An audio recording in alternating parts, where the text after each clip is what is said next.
Welcome to Fallawsophy. I'm your host, Jennifer Fallaw, and today we have some new Jentel, and I'd like to wish everybody a very happy Father's Day. Thanks for joining me on your special day. I hope everybody is done with their dinners and all their barbecues and special occasions. Tonight we have some Jentel. New Jentel, and it is interesting. And what else we got? I don't know what I might teach something. I'm going to choose from my options here. All the notes I send myself. And, but maybe we'll just talk about Father's Day. And then do some readings. Okay?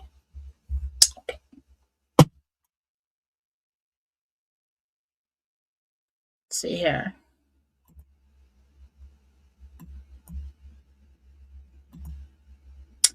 Set it. Okay. This is Jentel, Interdimensional Meditation for June 21st, 2026. I projected my consciousness and meditation to the 6th level of heaven in the library. Spoke with Jesus, or I met with Jesus, the apostles, and the archangel team. The dress was a pale yellow. So is that like almost yellow? RV News. Jesus spoke. Offshore arrests are happening as we speak. No one knows of this. It will be televised in a week. And I asked, what will happen with Iran? And Jesus said, Iran is no more.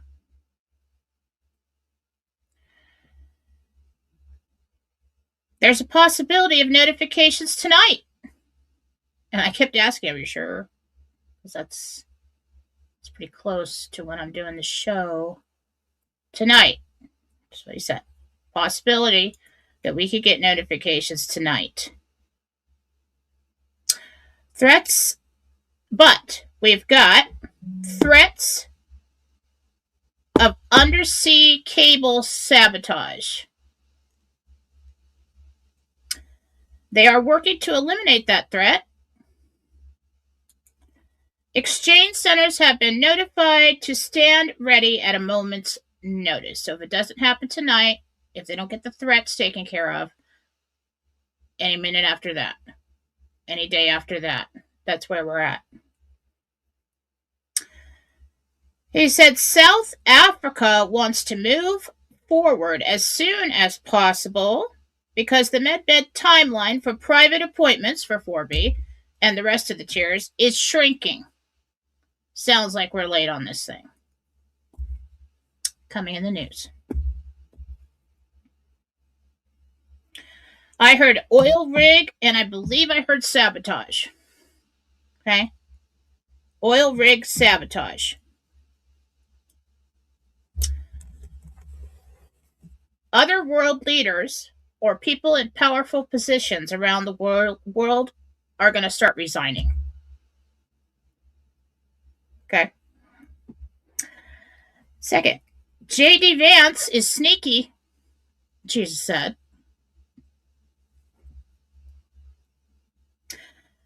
And then I heard, for whom the bell tolls. Okay. Ernest Hemingway. So we'll get back to that. That is some kind of clue, I think. I don't really think we're going to be hearing about the novel unless that's... I think this is a clue. So you should probably look into that novel. And it could be about something similar to similar to what is happening in the book. Okay? I just don't know yet. Now, I had to get a map of the USA because I saw a certain area. Let's see, where is it? Where's the map? Okay. Severe wind, lightning, Midwest. So we've got severe wind and lightning coming in the Midwest or into the east. I'm not sure on timing on that. It could be right now. Could be a week from now. I saw anywhere from northern Georgia, Alabama, Mississippi, Arkansas, Oklahoma, parts of Tennessee, eastern parts of North Carolina, South Carolina. I think Kentucky's in there, all the way up to lower half of Ohio, Indiana, Illinois, Missouri, some parts of Iowa, Nebraska, Kansas. Okay, that whole area right there. Prepare. Wind, lightning. Okay.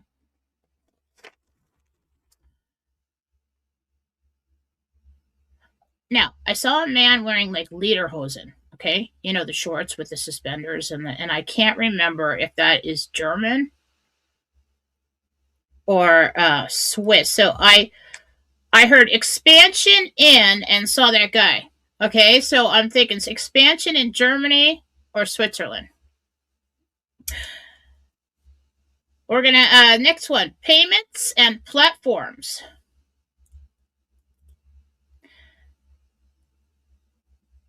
And then this next one here, I saw stormy seas. Okay, like really just stormy water, but it's all I see is sea, really choppy waves. It looks like a bad storm.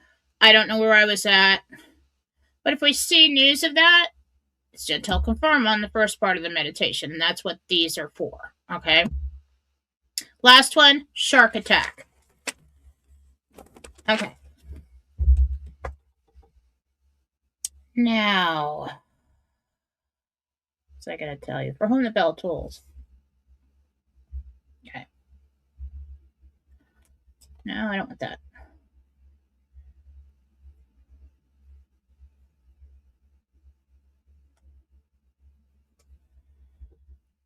For those of you who don't know, For Whom the Bell Tolls is an Ernest Hemingway's 1940s novel about an American volunteer, Robert Jordan, fighting with anti-fascist guerrillas in the Spanish Civil War. Interesting. Tasked with blowing up a bridge. If you see a bridge blow up, I'm taking it as a Jentel confirmed. The story, inspired by Hemingway's own experience, explores the themes of love, loyalty, sacrifice, and the brutality of war through Jordan's mission and his romance with a young woman named Maria. It is considered one of the great war novels, known for its powerful depiction of the conflict and its characters' struggles.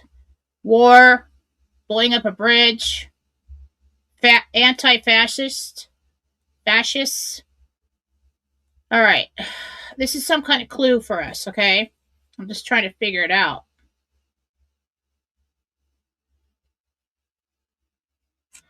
We're talking about Spain. I mean, does Spain have something to do with it?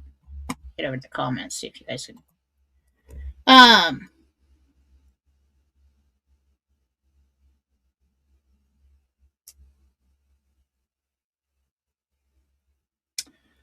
I don't really think it's about the love story. This is about something that's going on there.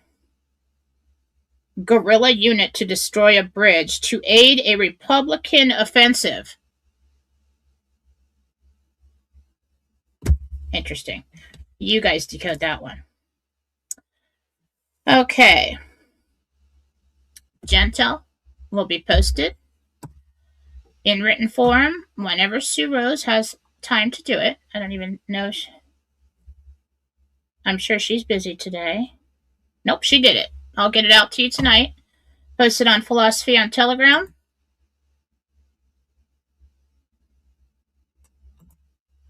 There. This is where you should be. You should join my channel on Telegram. And if you're not on Telegram, you're missing a whole bunch of news about this, okay? That's where you should be. We're not on Facebook anymore. I mean, we still have the Facebook profiles for the family and all that, but we're over on Telegram. That's where you need to be, okay? If you really want to know. All right, please like, share, and subscribe to this show. Right now, you have the opportunity to become a monthly supporter of mine. And for $5 a month, you will learn all kinds of things and get all kinds of information. And each show, not only will I be answering questions from Rumble Rants, but the monthly supporters there. So monthly supporters is on Rumble.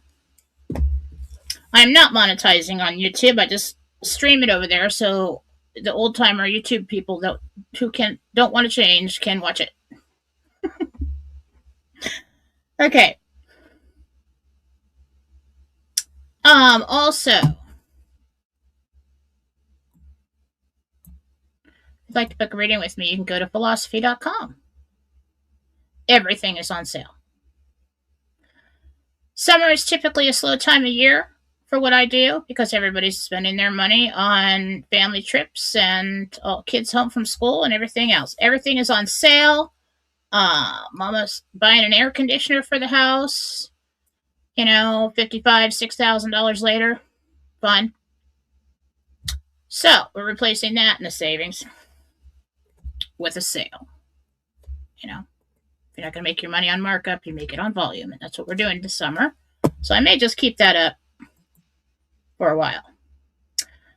If you'd like to get a healing with me, or if you'd like to reach Marcy Hell and get a cleanse for your house, your people, your spaces, you can, and I also do healings on pets, you can go to jenniferfallaw.com. All right. Thoughts over coffee. I have too many thoughts over coffee lately to choose from. And I figured, let's not get too heavy with it today.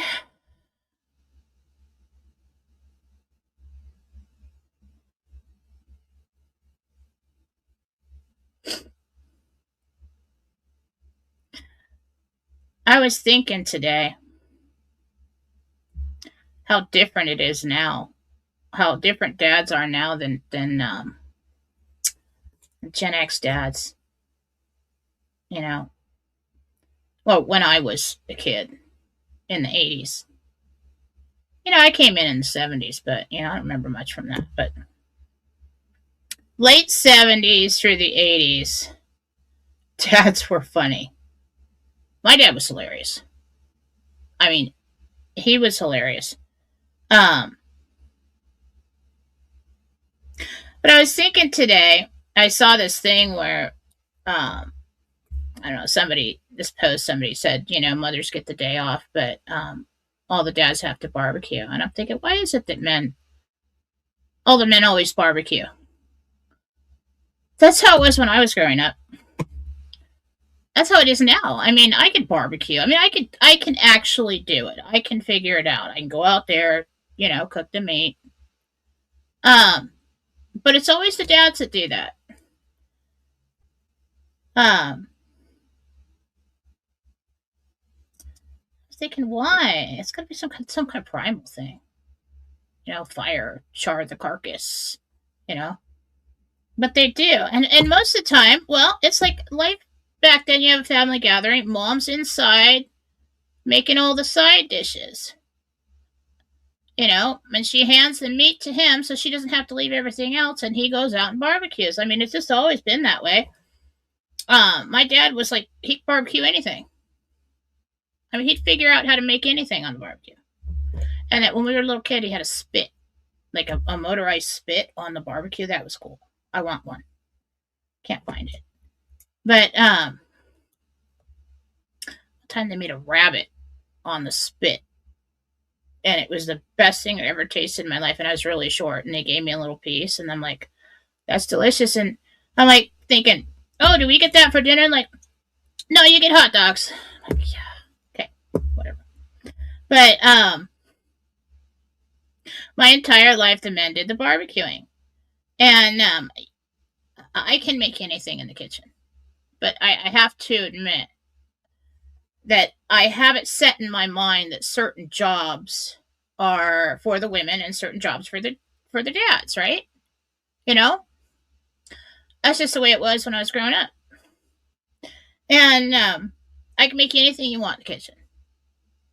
I can manage your entire life. I will make sure that everything that you reach for is there and plenty of it. there, clean, walk into the house, good energy, good smells, good vibes. I can do all that. I can plan everybody's life, all the family gatherings, run a business, do everything. But if you ask me to fix a car, I have no idea what's going on. I don't. Or the yard tools. When I was widowed, that was one of the worst things that I had to deal with was the yard tools. Because my late husband had rigged everything with like baling wire and fixed it in such a way that I couldn't figure it out. Archangel Michael actually helped me with that. I'd ask him to know what to do and he would tell me. I'm serious. But thank God my brother lives in town, so I call him for everything, there's just certain things back then the dads did. Okay?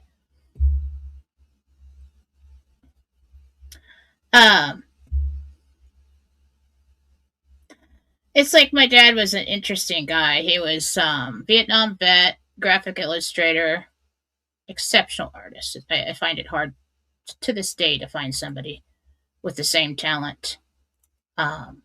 If he drew like a velvet curtain,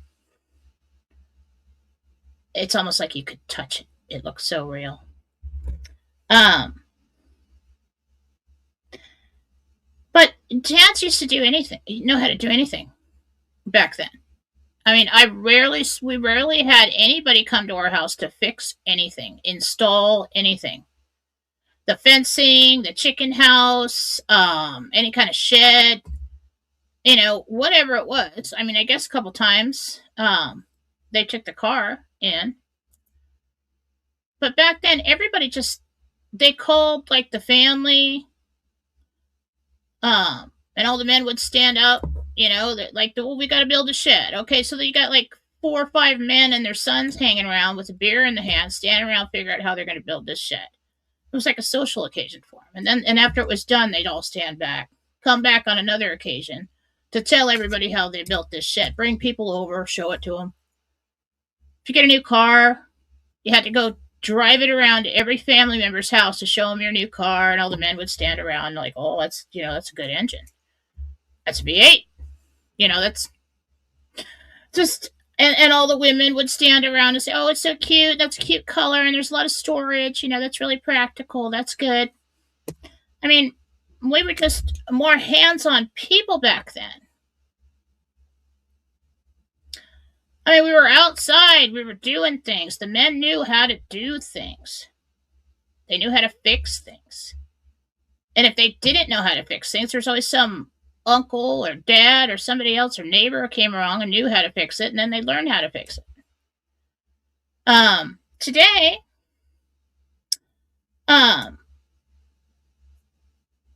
you really don't see that a lot. You got to call and pay for somebody to come and fix everything.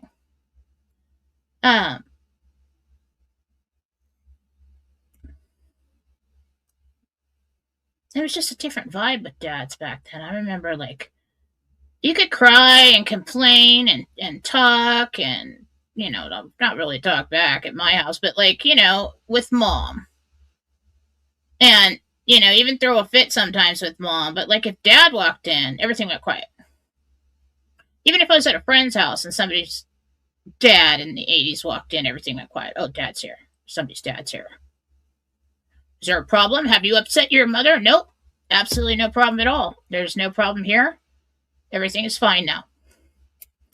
I just remember going to people's houses and it's just the way it was. It was interesting. I miss those days. Like if mom left the kids in the 80s with dad, I mean, this is at my house, this is what it would look like. Or the people in my neighborhood. We're all running around dirty outside. We've been out there for hours because he didn't want you in the house because he didn't want to clean up after your mess. Okay? So if mom took off for the day, you're outside with dad. And we were always doing something dangerous that mom would not approve of. usually. Um, and the meal was usually like pork and beans and hot dogs. Okay. And so mom come home and everybody is sweaty and dirty and running around the backyard with gas and dad's just like, oh hey, probably barbecuing something else for dinner before she got there. And we were outside. The kind of things that my dad would have us do. Like, I remember one time, I think mom was at the store or something. I don't know where Randy was. But dad's like, here. Well, I'm like, well, we're bored. Dad's like, well, here's a shovel. Go dig yourself a pool. Oh, okay. So we did. We digged ourselves. He goes, I'll just throw some black bisqueen over it, and we'll fill it up with water, and you'll have a pool. I said, we're over there. I remember another time it was like, here, going. It's always digging a hole somehow. Like, yeah, tell dad you're bored. He's going to hand you a shovel. So, and then, one time it was, well, I'm going to go fishing. Here's 2 buckets. Go over there and dig a hole and get me all the worms you can, all the night crawlers. Get me some night crawlers. And so that was our fun for the day. Digging a hole for dad to get night crawlers.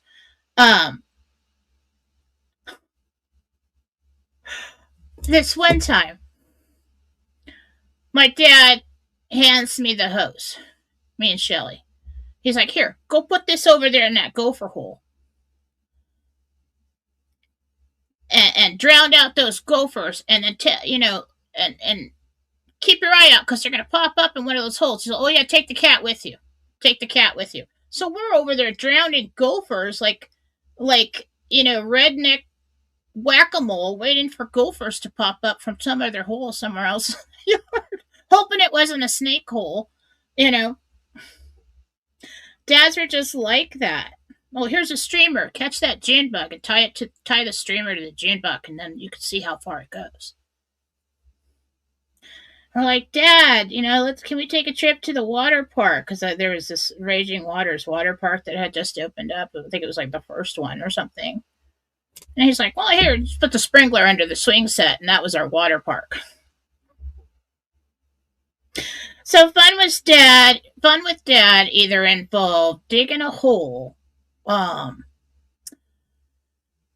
He would take us, he'd throw me and my friends in the back of the truck, and he'd go down to the hardware store or whatever store in town it was that was selling helium or was giving away free balloons for the kids, the helium balloons. And then he'd have us all sit around and suck in the helium, and we'd all laugh because our voice would change.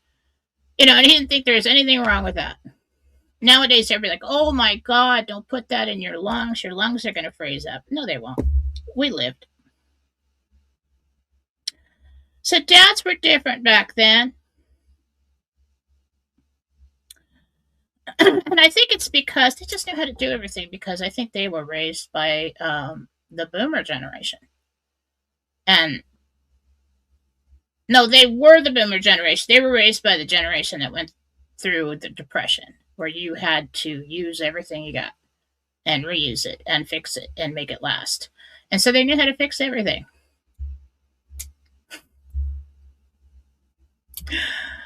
I actually enjoyed digging for the night crawlers. I did. I like digging holes in the ground and see what's under there. Just because, I don't know. I like fishing too.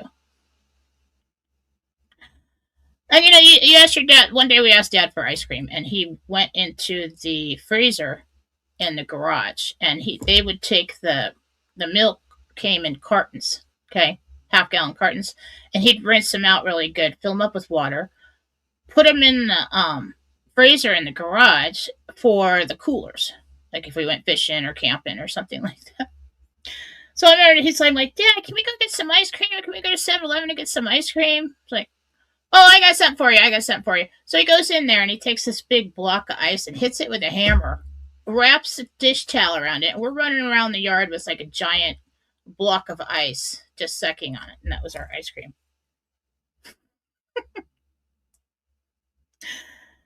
So dads were different that, back then. My dad always had a pocket knife. It was like a Swiss Army knife. He had several pocket knives. He always had change in his pocket. Always had change in his pocket. And a pocket knife, he could open up anything.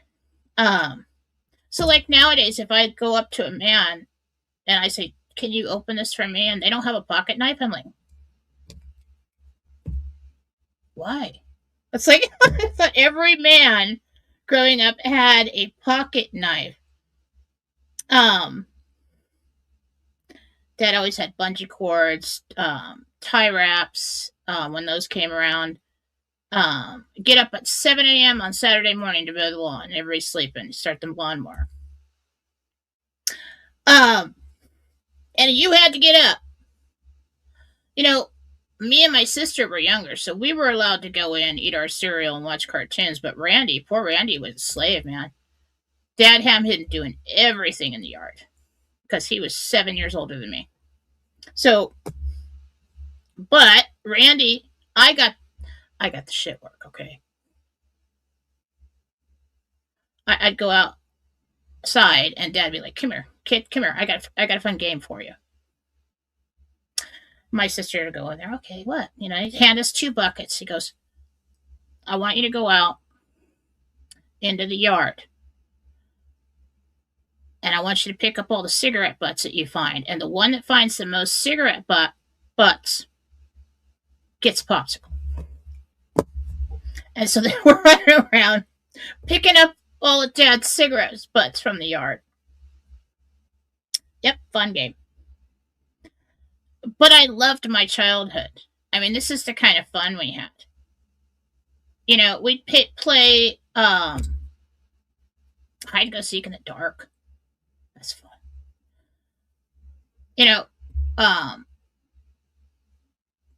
Dad would take us camping and fishing, and my dad's passed, but he's my best friend. But when he was, it was like he was a good dad, and he was nice, but he was an alcoholic, so he was kind of mean at times. So not everybody wanted to come to my house because my dad would like freak him out. Yeah, one day,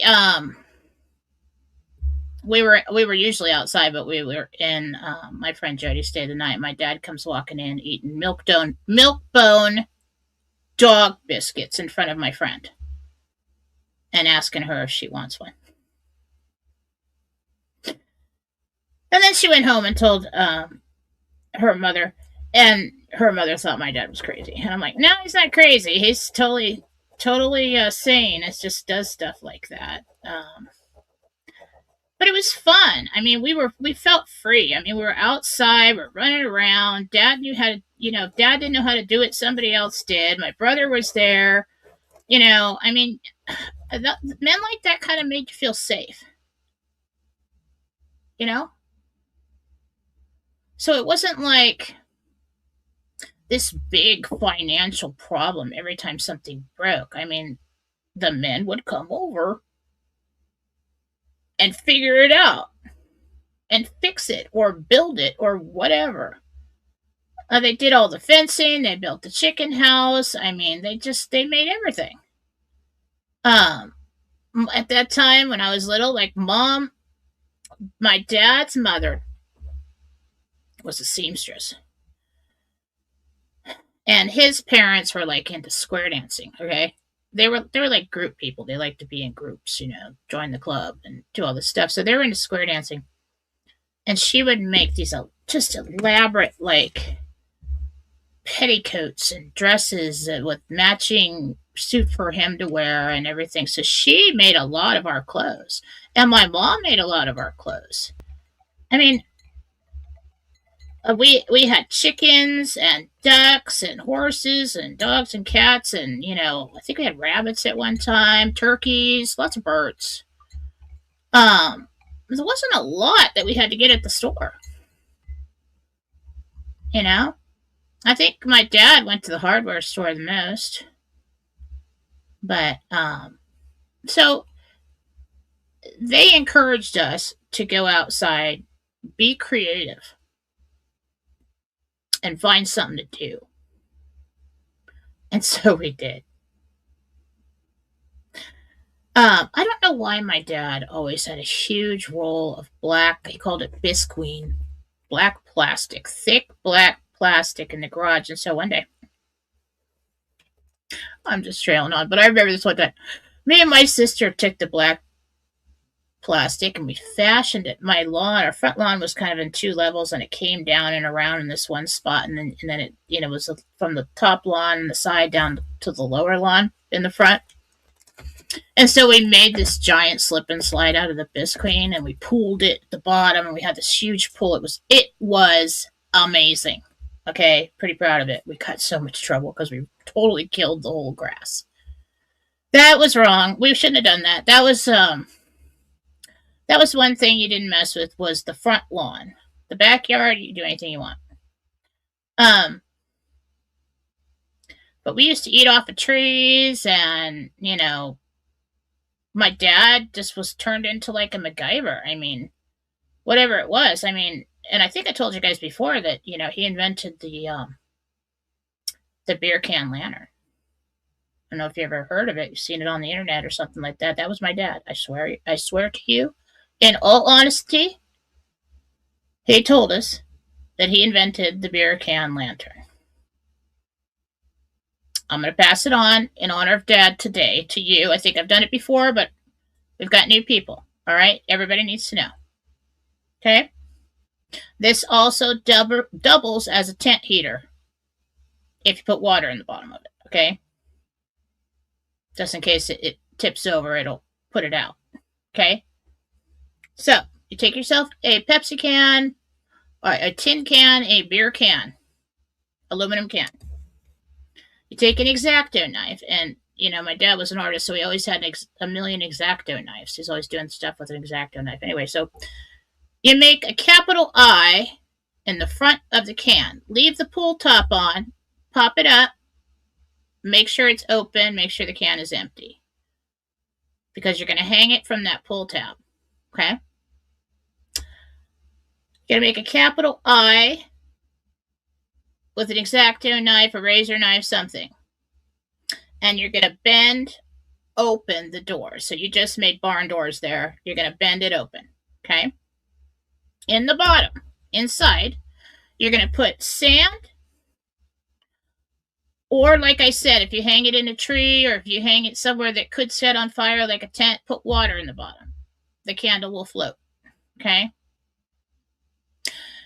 But normally, he would, if we had people over, he'd put them in the yard to light the path for the party. Everybody's parking in the backyard to come in.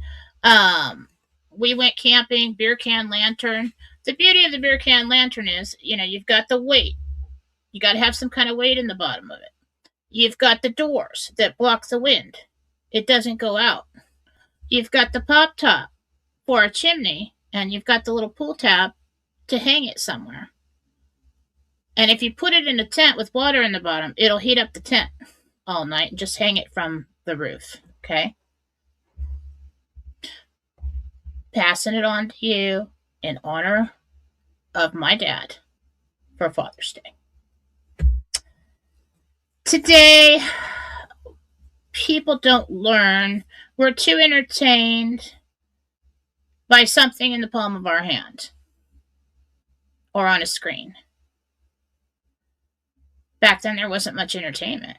I mean, like I said, we would go out and find our entertainment. We would go find friends, We'd just take off into the woods and see if we could find, like, a stream somewhere or something. I mean, we figured it out. So, if you're a younger person, see, I'm a Grammy now. I can say if you're young. I gotta stop that. I'm freaking myself out with this Grammy stuff. I don't know if it's good or bad. But let's say if you're from one of the younger generations, or if you're just having kids now, teach your boys to be men. Teach them to fix things. Women, teach your daughters to do things. My mother could make something out of nothing. I'm serious. You could have like one potato and some kind of cheese, and probably something at the bottom of the cupboard, and she'd feed a family of 5. I tell you, she'd make anything, anything. Curtains. I still have a comforter she made me when I was a little kid. Halloween costumes, they were all made. Once I got the plastic Halloween costume, and my mom smelt the match. She goes, "This is toxic. I mean, there's something wrong with this." And teach your kids to cook and clean and make things, um, fix things, reuse things, mend things. Be creative. Make them go outside. You know, I did that with my girls. They know how to do things. I did that with my girls. I remember. See what I teach them.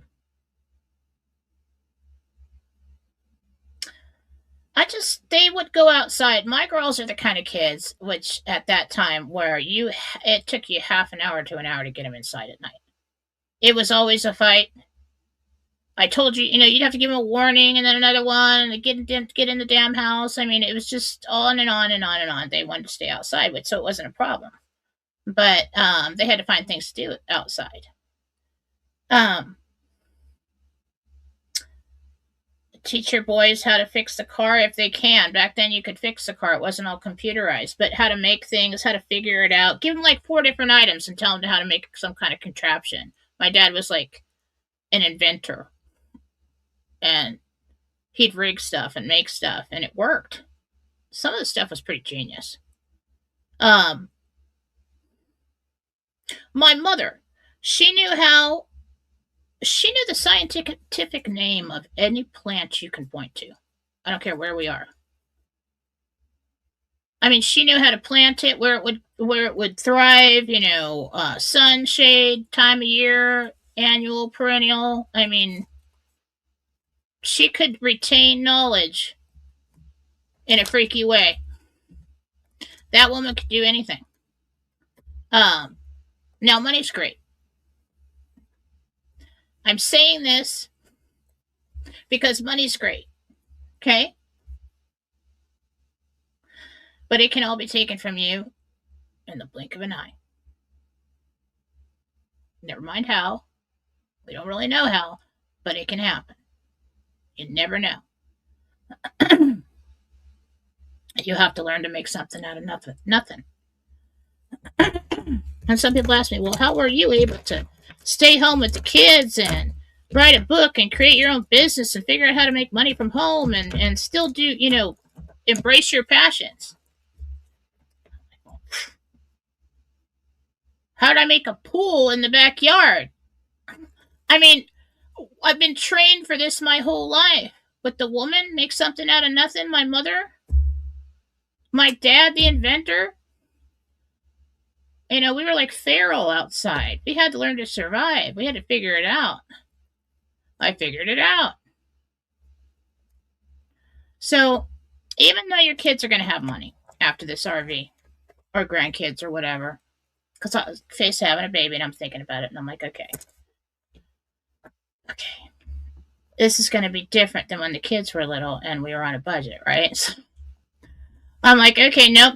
They still need to learn to fix things. They need to know how to fish. They need how to cook. They need to sew. They need to know how to do things. They need to, get your butt outside. You're not going to be on the video games, and go and explore your yard. Go be a kid. The times when I was outside, being a kid like that, a day lasted for like ever.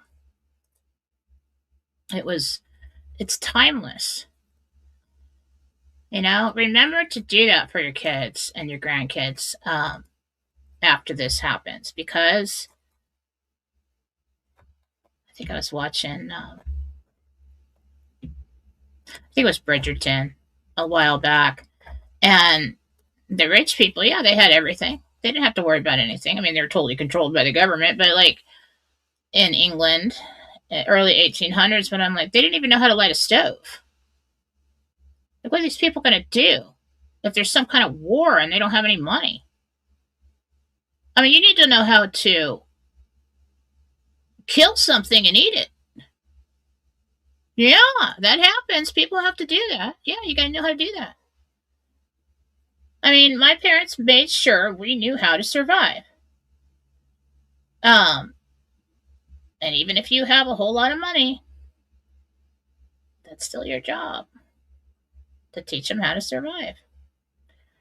Um, I mean, my mother looked like Marilyn Monroe. Smart as a whip, had her own.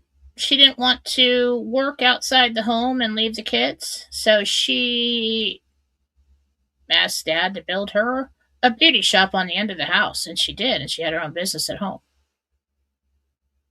So you asked me how how'd you figure out how to do that? Well, I was kind of raised in that situation. We figured it out. How do you make extra money? Everybody should always have a side job. That's one of the always have some kind of side job. Okay. But if we're gonna go into a place where we're rich, you just never know if a war could break out or something, or the ATMs don't work, or your checks aren't any good, or whatever. Your cards don't work, and a turkey runs by, kill it. Stick it on the barbecue. I remember when my mom. I'll get to the questions in a minute. I have no point at all to what I'm saying other than that. Um, my mom. I've told the story before, but it was such a shocking. It's such a good one to explain my point. Okay. If you came around in the teenage years after my mother got a divorce, my dad slipped down to alcoholism. We didn't know where he was, and mom got a divorce, married my stepfather, who was her boss. He saw her coming from a mile away when she walked in to get that job. She came in for a secretary job when Dad was going down the tubes. And she was the popular class treasurer the year before him in high school. And entered a beauty pageant because she was organizing the beauty pageant and they needed one more person, and she won for the town. He remembered her. She didn't remember him.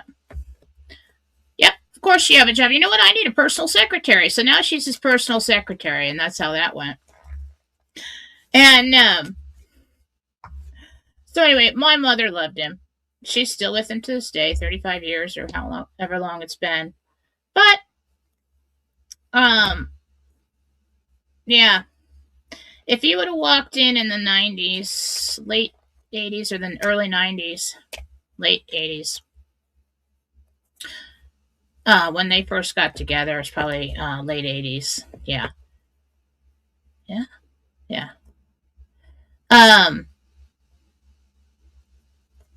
He had her in furs and jewels in a big house on the hill with a swimming pool and a brand new Mercedes, and his Mercedes.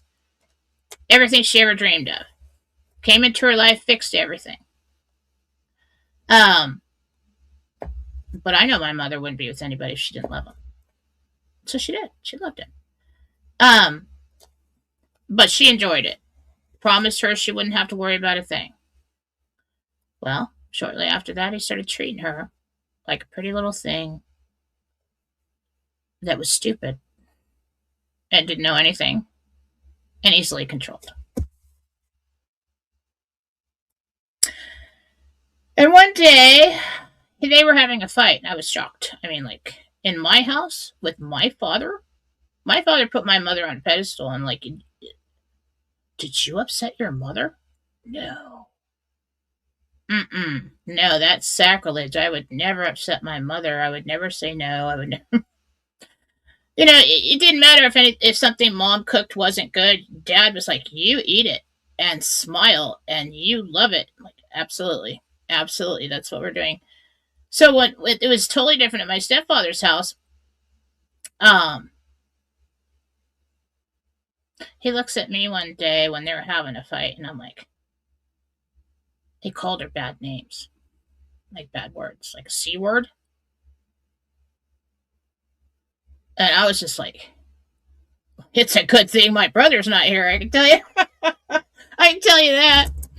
Um, but I was talking to him and I was like, don't you ever talk to her like that again. And he was telling me how my mother um was like a gold digger and all this stuff and incapable of doing this or that or stupid. And I'm just looking at him like,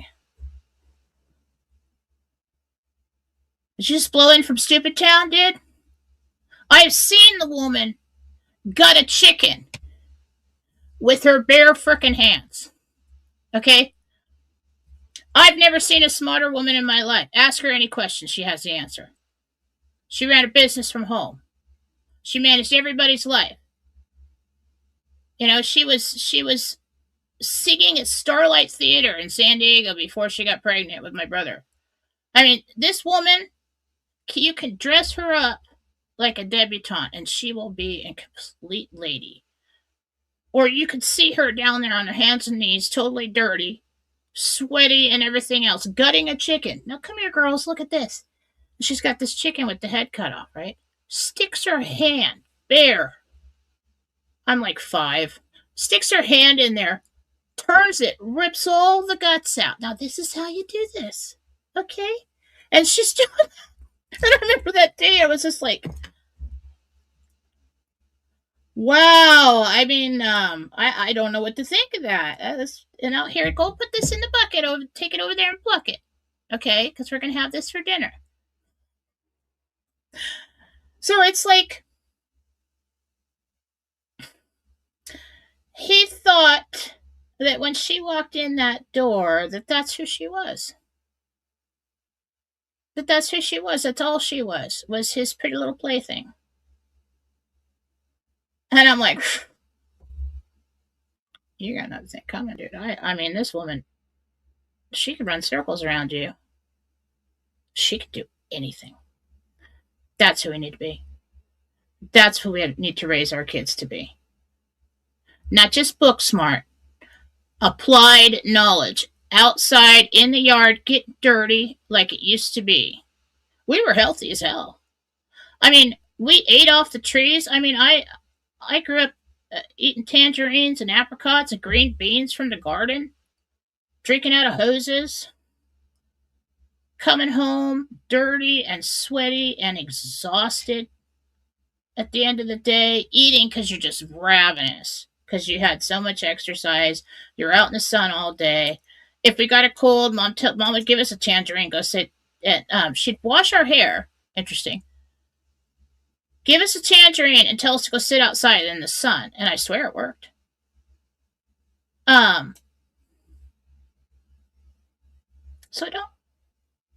I guess my point here today, I was thinking about Dad.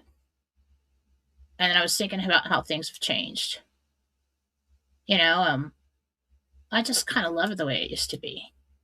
I love how we used to drive our new car around to show everybody in the family, and how almost every occasion was a big family gathering. And the men would stand around with their beer cans, barbecuing something outside, and the women be inside making all the side dishes and talking about it, he's been doing this and he's been doing that. It was like a badge of honor if your husband had a pot belly because you're feeding him well. And I'd hear the women talk, and they're like, oh, yeah, he is as happy as can be. Look at him. Oh, look at him. Oh, you're doing a good job. He looks healthy. Like it's a kid to take care of. They basically are. But, yeah. So it's like, it's funny how different generations see things, But remember not to lose sight of what's really important and what's really important to know. Because spending a lot of time outside trained us on how to figure out situations in our lives. What do we have? I was trying to figure out something to do. What do we have? What do we want to do? How can we make it work? How can we put this, and that together to make a day of entertainment about it? Or build a fort. Oh my God, the forts. We've made so many forts. Oh, there's nothing to do. Oh, here, take this refrigerator box and go play with it. So we figured out if we wet down the grass on the side of the hill, we could slide down it like it was snow. Did that a lot. Um, Spring though, it had to be spring. Lots of grass on the ground, weeds. But if you can learn to make something out of nothing, even if you have everything, then you're good, and you will survive, and your people will survive. But just in honor of the dads today, and most of you watching know how to do that. And you should all have like a pocket knife in your pocket. And grandpa should have change in their pocket that jingles when they walk. I'm just saying. Um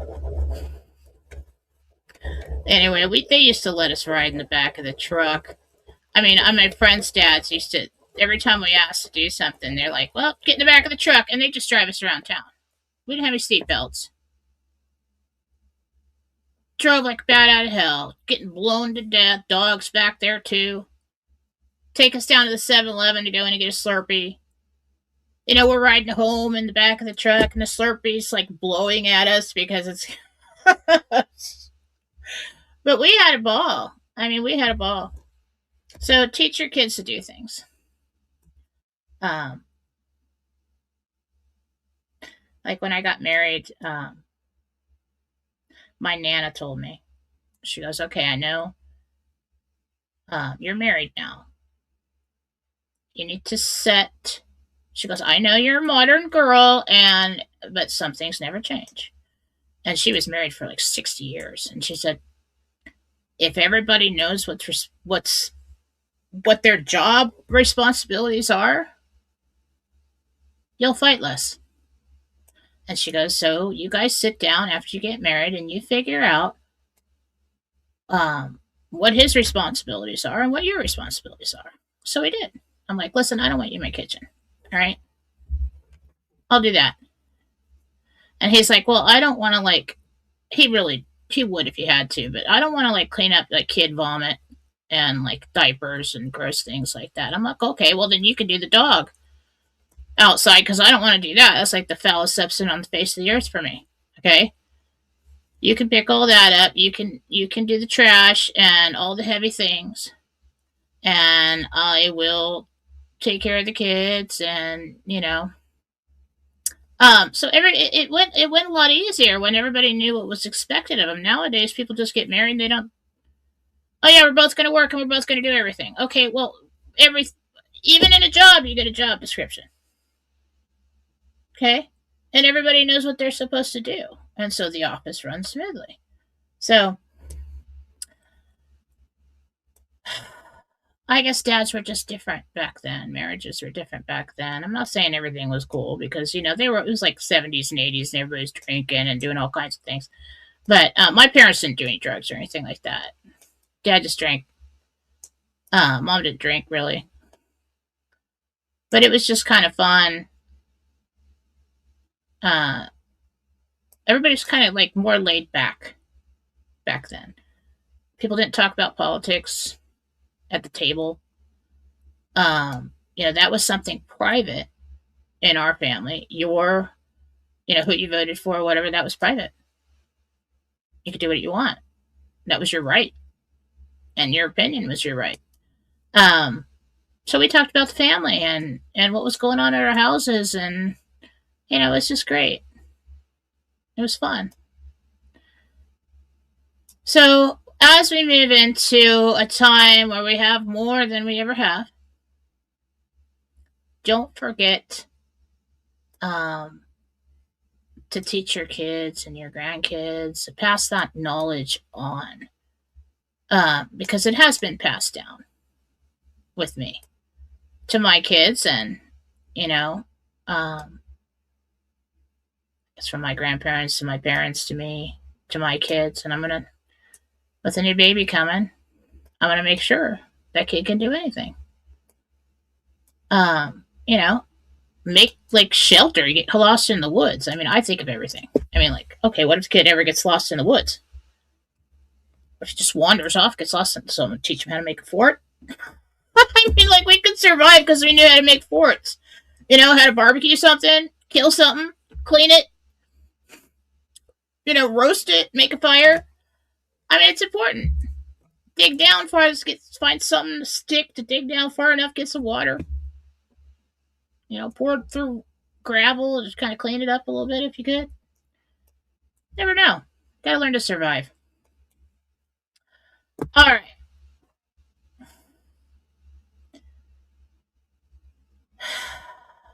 I don't really have anything else to say. It looks like we are good.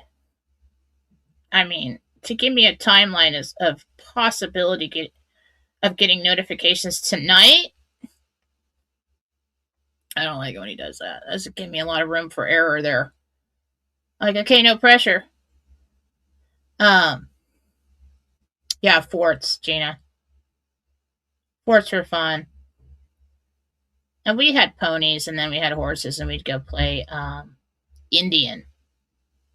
Okay, we were Indians. Okay, because we had a lot of we were digging up like arrowheads and all kinds of stuff in our yard. So there must have been a lot of Indians like a long time ago in that area. So we would play Indians, and we'd run off on our ponies in the yard or around the neighborhood, and we'd gather all kinds of berries, probably poisonous, and like leaves and all kinds of stuff. Oh yeah, teach them what's poisonous, what's not. And we'd put it in the dog. I probably wasn't poisonous because we put it in the dog dishes and like would make soups, porridge. I mean, we had a fort that we made under this one tree that was totally cool, and like the creek in our backyard. We had a creek that ran through it. Just fun stuff. You don't want to go inside. I mean, it's just so different now. Now we've got kids with video game addictions, failure to launch. It's a serious problem. I've been telling people for many years that this is coming, and they will actually recognize it as an addiction one day. There's too much power in the game. It's too easy. Life is hard. Regular life, right, to socialize with people and to go out and have a job or to find a girl or to drive or, I mean, you got to be brave for that. I mean, in the 70s, 80s, or growing up, early 90s, we had to be brave for everything that we did. So we became a brave generation. I kind of think that's why the average age of this RV community and the truther community is like 45 and up. But we're made of some strong stock. We don't give up. We figure it out. Something happens, we're like, yeah, that sucks. That sucks, yeah. Yeah, all right, pivot. What do we do now? What do we got? How do we put it together? How do we get by? We got to survive. And we make it work. We got to teach these kids to do that, because if they have that kind of knowledge, plus the financial means, then put them into school, then we're really building the next generation, okay? I think that's one thing that this generation has lost is that creativity, that mind work, that survival instinct, okay? That's important. All right, I'm done. Just trailed on. Not a very good talk tonight, but I was thinking about Dad. I was thinking about Father's Day. I was thinking about what it was like when he was around when we were a kid. We'd go fishing, and it was great. I mean, yeah, there were problems. Dad was an alcoholic. He was mean sometimes, lecture us for hours. But you know what? I didn't really think about that anymore. Because, God, we had such a good time. You know? You can start with your Rumble rants. I'm going to go do some questions now. Donnie, if you're watching, I told you I'd be off in an hour, but I'm not. And you were going to do your live. Go ahead if you want to, or you can wait till I'm done. But I got to get some questions in.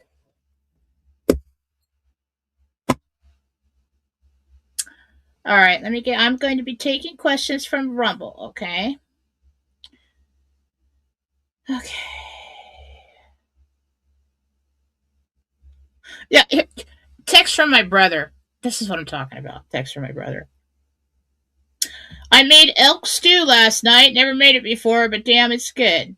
I marinated the meat for 48 hours in the refrigerator and salt water. See, he's over there doing stuff that most people don't do, you know?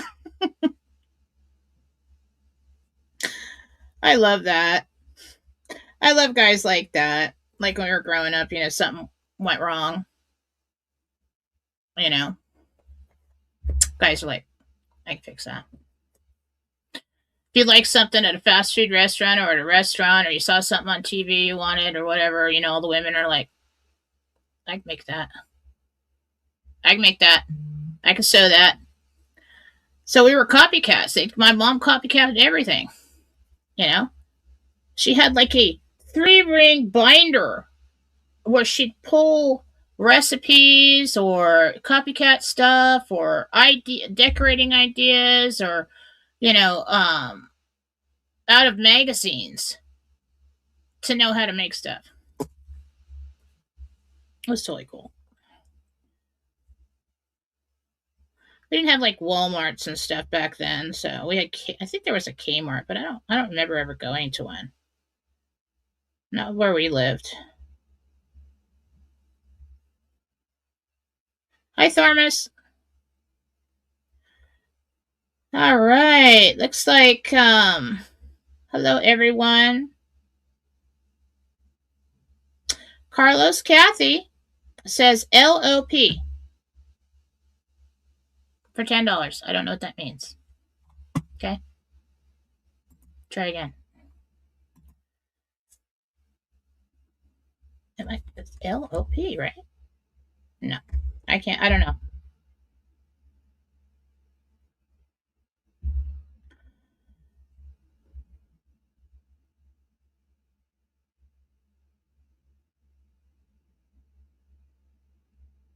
You guys are just talking. Thank you for everybody asking people to give a thumbs up and like the button and all that. Hi, Bake Myers. Gina. Gina's in there. Gina.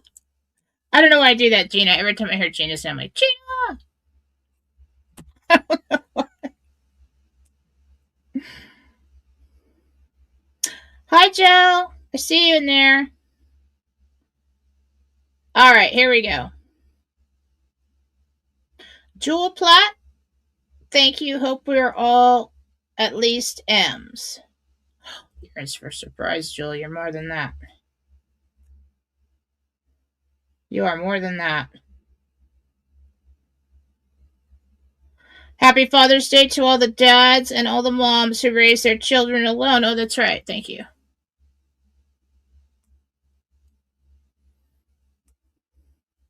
But like I said, I'm not a very good dad.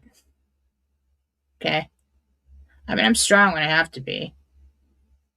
And, do not do anything to my child or I will rip your throat out with my bare hands.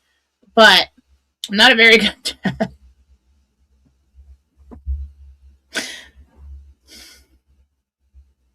It's like, how are we going to move that? I don't know. Leverage? How are we going to fix that? I don't know. Duct tape? Duct tape and craft wire. Let's figure it out. Anybody got any bungee cords? I don't know how to fix things. I rig it. Yes, I know. For whom the bell tolls is Ernest Hemingway.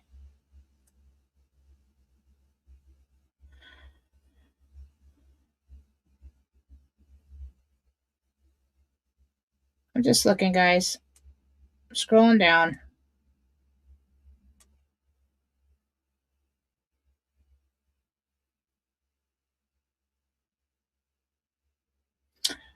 See Kaufman.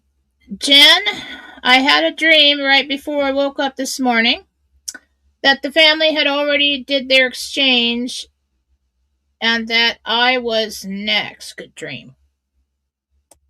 B, thank you, God. Truth, B, thank you, God. Every time I hear something I like for my life, I've been doing that. Okay, exercise. I think I've taught you this before, but let's do it again. Okay? Exercise. So, if you can listen to something, I don't know, I do it on TikTok with like card readings. I don't really pay attention to it. I'll have it in my ears while I'm cleaning the house or something. And if I hear something like wealth and abundance is coming into your life, I'm like, B, truth, B, thank you, God. Now, I gave you all a promise necklace. I told you to go to God, get your promise necklace. It looks like a disco ball diamond, okay? And that is your life story. That is your path for this life, okay? And all its possibilities, right? Now, there's certain things. So the process of God-centered conscious creation is to think those positive thoughts. And when we have a positive thought, it's like we take a screenshot, like a little wisp of light. We put it in this promise necklace. Say, B, thank you, God. Now it's part of your plan. Okay? It's part of your story. So that's one thing that I've been doing lately to practice with the God-centered conscious creation. And, I've been a little freaked out. Sometimes it works. Yeah. So if you hear something anywhere that is positive, that is something you want in your life, whether it's true right now or not, we're creating, okay? Truth. Like if somebody says, oh my God, you look beautiful and thin, you don't say truth out loud. Don't be stuck up. But like in your mind, if that's something you're working on, say, or you look so young, truth. B, thank you, God. Right into the promise necklace. Okay? Sounds like a fanciful thing for a child to do. And what did Jesus tell you? Be like a child. Children believe they can create and do anything. And that's where we need to be. Okay? Okay. Where the heck are the rumble rants? Oh, okay. Aloha Golf Girl. Hi, Jen. A month ago, you saw my RV appointment going well. Hopefully, still all good. How far do I have to travel to get my RV appointment? Hello. Like 20 minutes. It's not very far away.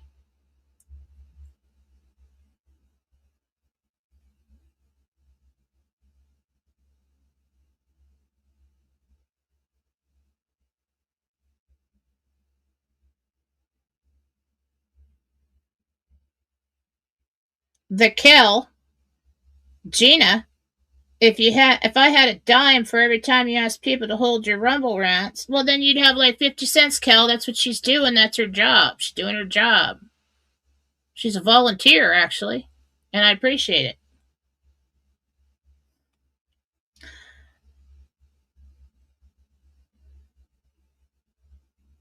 Here we go. Here's a good one.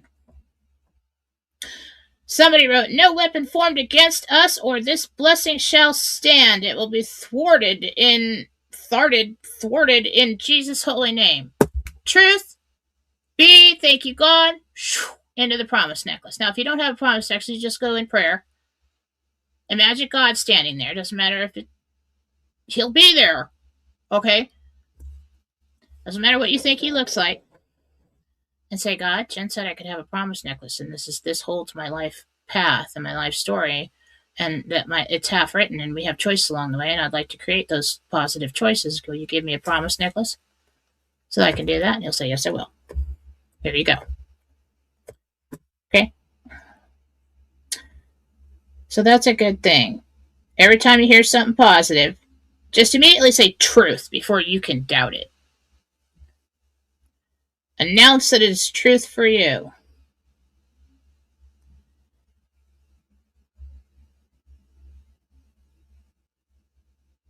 Now let's not try to put specific timelines to things, okay? Because everybody wants to be too specific, okay? So when we're doing this, we are creating like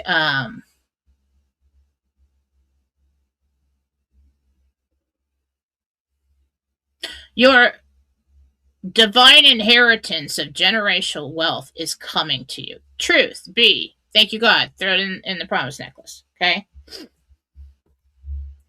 Butters Mom 3. Love you, Jen. This is Joan P. No question. Just want to help with the air. Oh, thank you, hon. I have the money for the air conditioner. I'm just trying to replace from where I took it from.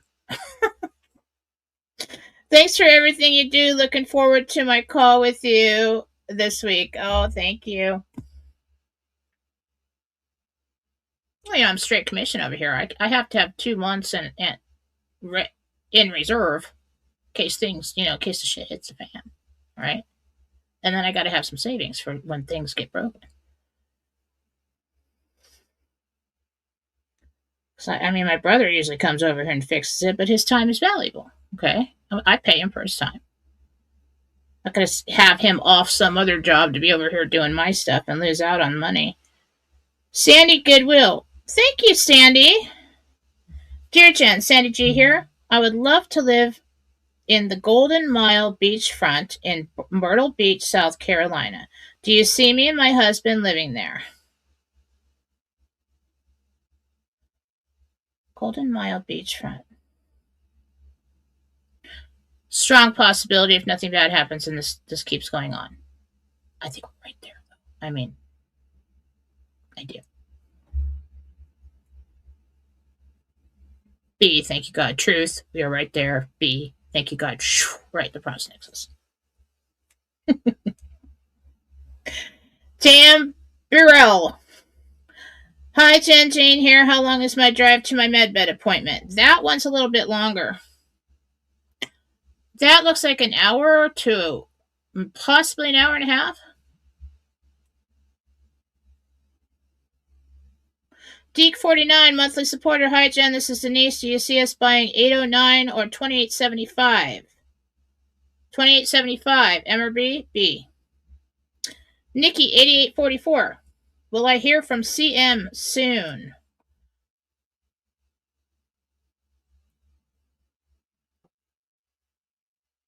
They keep hanging up the phone, like picking it up to do something and then changing their mind. I think you're talking about a man.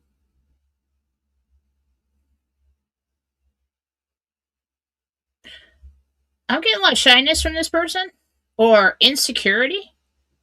Like, it's cool as long as it's lighthearted, but when it comes to serious stuff,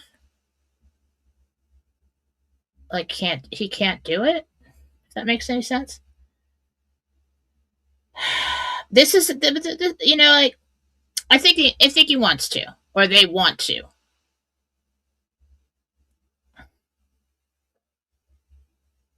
Hi, Jen. We're leaving for Denver tomorrow for 2 weeks. Should I take my currency with me, or will I have time to exchange when we get back? I think it's Letitia. It's just a phone call.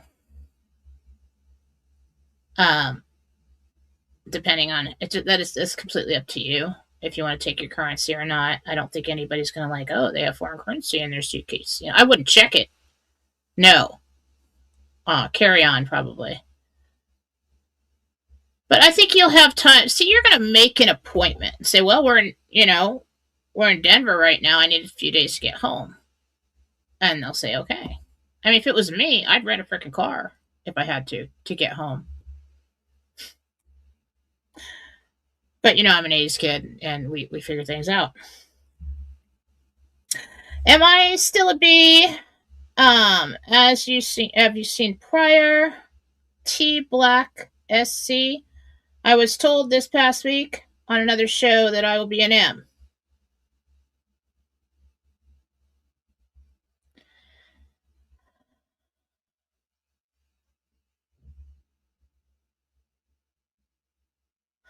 You're a B? It's in the teens. It's either 16 or 17. I don't give a shit what somebody else told you. Sorry. Okay.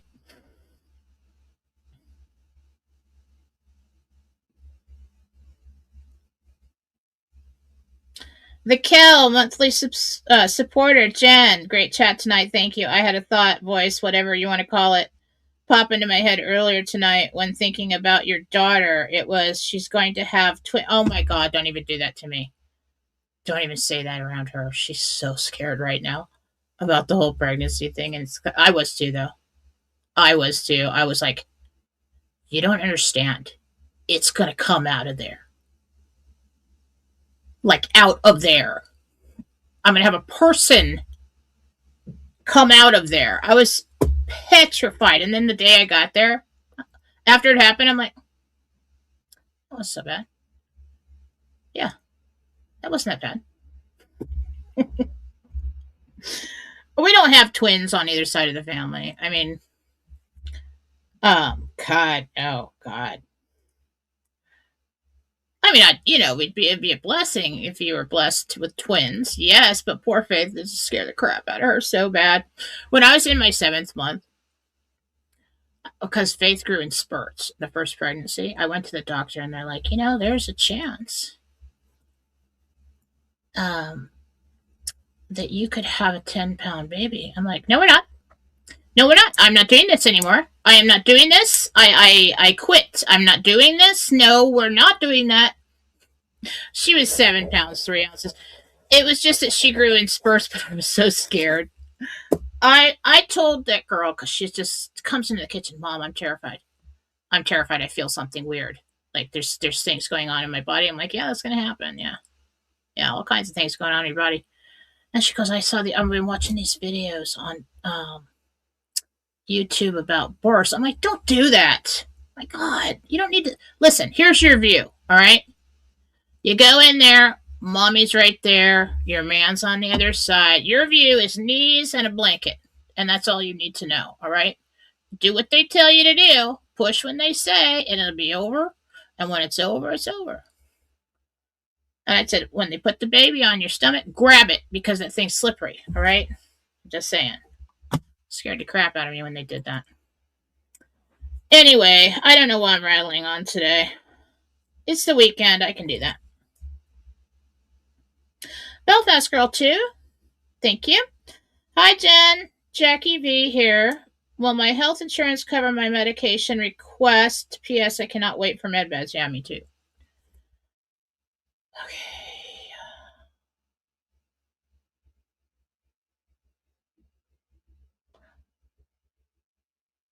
I heard second submission. They do.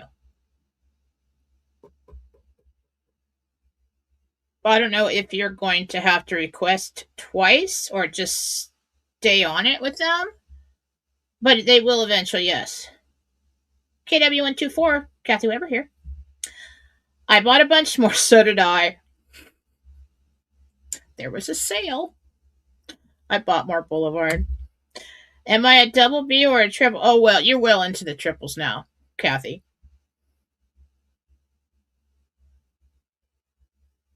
Love you too. Nina Marie RVA. Thank you.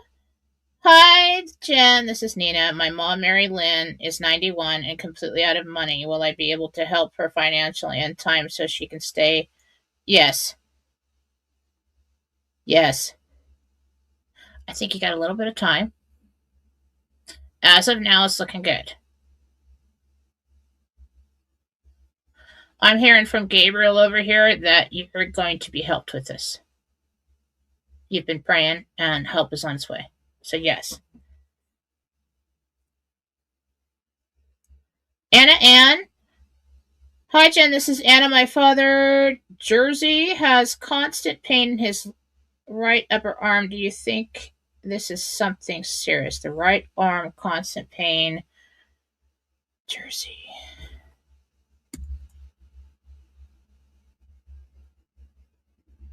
It's a rotator cuff. Rotator cuff, I heard.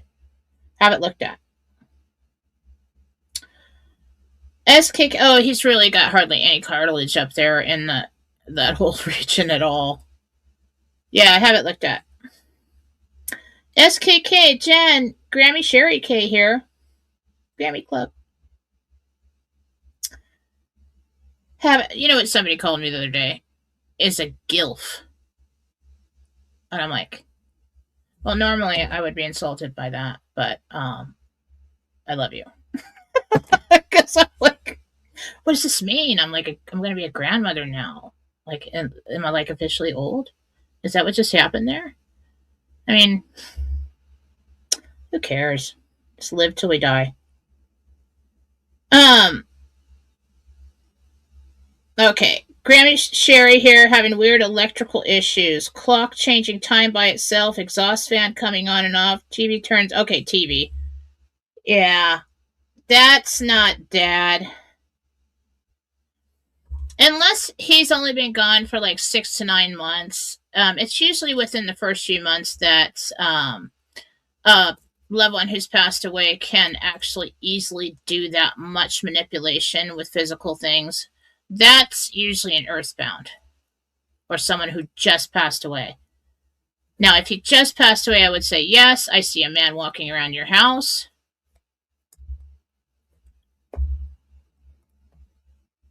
You just have a walk in. Wandering spirit. Oh my goodness, Grammy Sherry K, you're a medium. It's trying to talk to you. Next time something happens, say, listen, I don't know how to help you. You're going to have to leave. This is my house. You don't live here and you can't stay here. Bye-bye. Michael, no earthbound spirits in the house. Call in Jesus if you have to. Okay, Savage on Paper. Hi, Jen. It's Shelly, monthly supporter. Will my son Mike be moving to Nevada this summer? If so, what month do you think? Thanks a million. Shelly. Son Mike. No, not this year. It's postponed. Hi, Jen. Julie here. Am I M, MM, or B?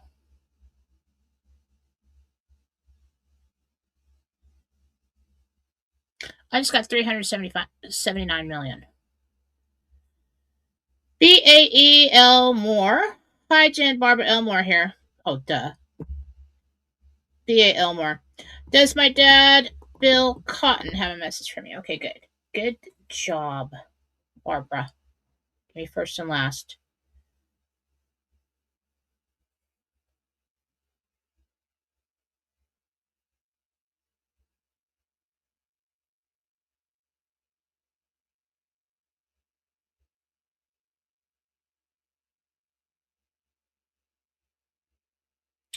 I think this is an inside joke. He said, yes, you're a chicken. And now he's laughing. I don't know what he's talking about. He either observed you being a chicken about something, or that's some kind of old. You're loved. He says he's talking about all the women over there, like aunts and possibly your mom or his mom. Everything's fine. Nothing to worry about. Patriot dental hygienist Missy Euler here. Does my dad, Tom Smith, who passed away in July 2011, have okay? Tom Smith or Missy.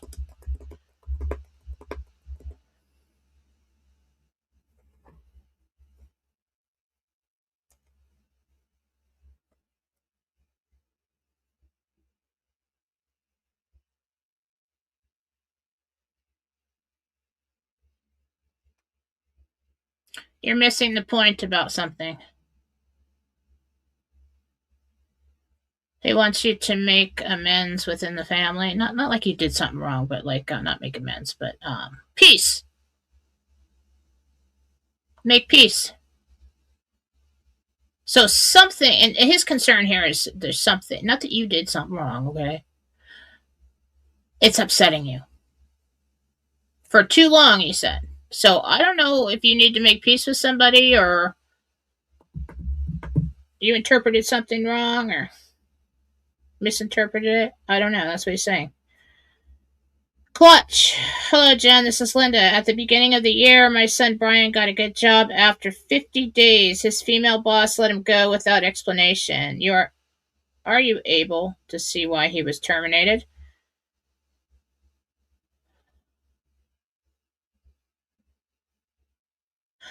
They let him go before the 90 days. Budget cuts.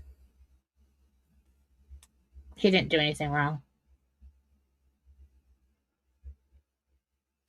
This was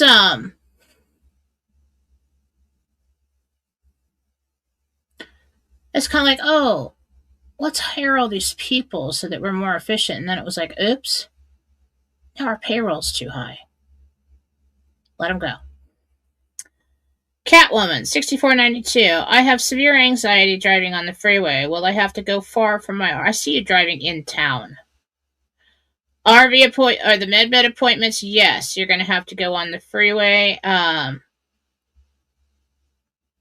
Either have someone drive you or just... By the time you go... You guys, here, listen. By the time you go to your MedBed appointment, you've already RV'd. Hire a freaking taxi. Who cares? An Uber. Take a luxury bus. Hire a limo to take you to your RV appointment. It's not a problem. It's not. Red, white, and blondie. That's what I would do, is hire a limo to take us there, just for fun. You know? Just because we can. Why not? Red, white, and blondie. Hi, Jen. Tiffany here. Does my grandma who passed, Margaret Stone, have a message for me? Margaret Stone.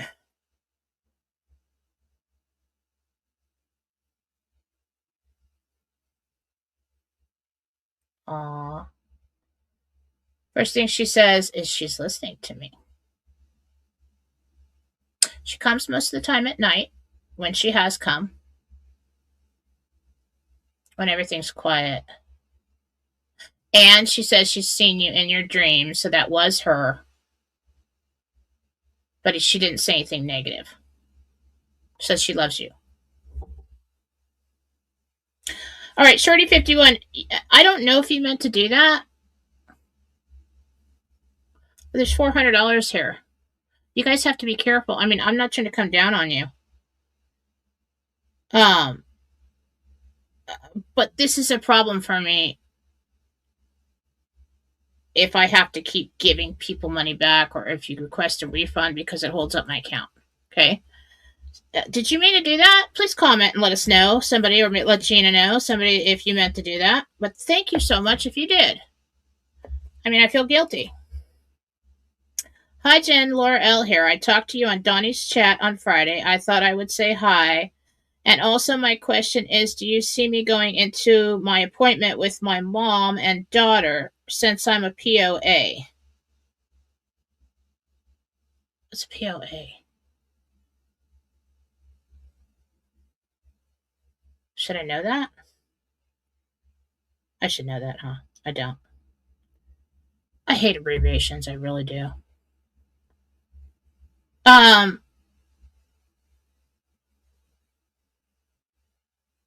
Let's see. Linda L. Let's look at the appointment, because if you gave me $400, please let somebody know if you meant to do that. Oh, power of attorney, stupid. I should know that. You have to speak the words to me, okay? I'm a grandmother now. I don't get all the abbreviations. I'm like, what are you talking about?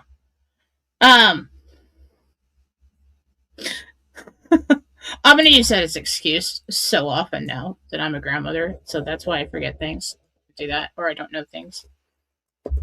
I'm working it. I'm going to use that. Let's remote view your MedBed appointment. Okay.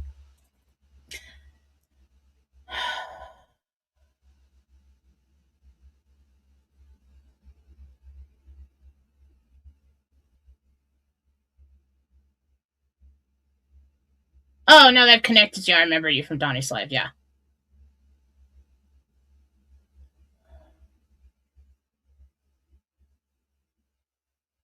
There are 3 of you there. I don't know if there's another person there. I think there's 4. Because there's someone standing behind. I feel like they're with your party. Yes, all 3 of you are there. There's a man there, too.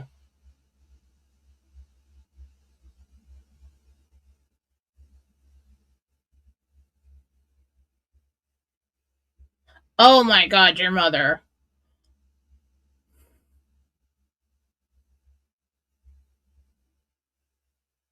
Oh, that makes me want to cry. She's just like all fixed. Like everything is fixed. This woman is Like, it's like, wow, that's awesome. That's awesome. You're going to bawl your freaking eyes out. Oh my God, that's such a good thing. Anna, Jen, this is Anna. Second question: does my husband, Pure something, who passed, Pieter? I don't know. Have any message for my son Adam and me? Thank you so much. Jesus, her husband who passed, Piotr. Uh, any messages for son Adam?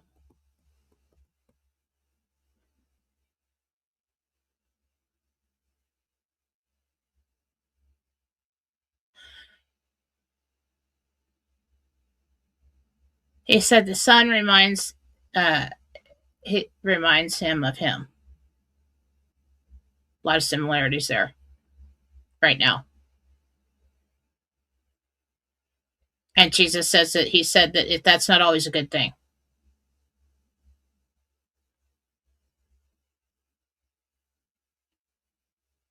He's a strong young man and he's proud of him.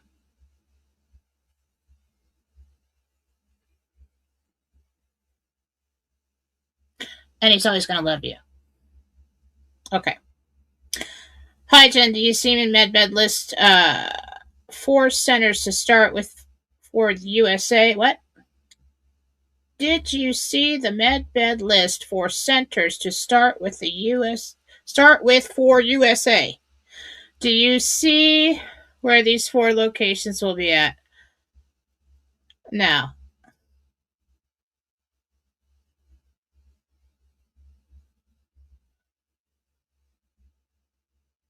I'm a little confused by the questions because of the typos. So no, I don't. I'm not really seeing the locations of that. Jen Gary here. Do you see me getting my MedBed appointment? Thanks. Gary Yogi, let's see. Oh, you got a picture. That's even better. That's an immediate energetic connection.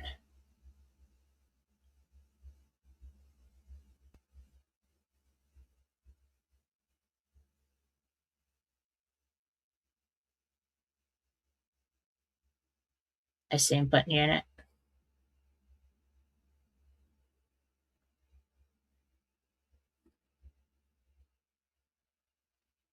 I see you waking up.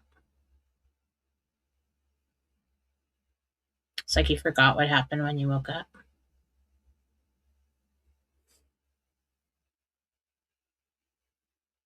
Yep. You got fixed. You're crying.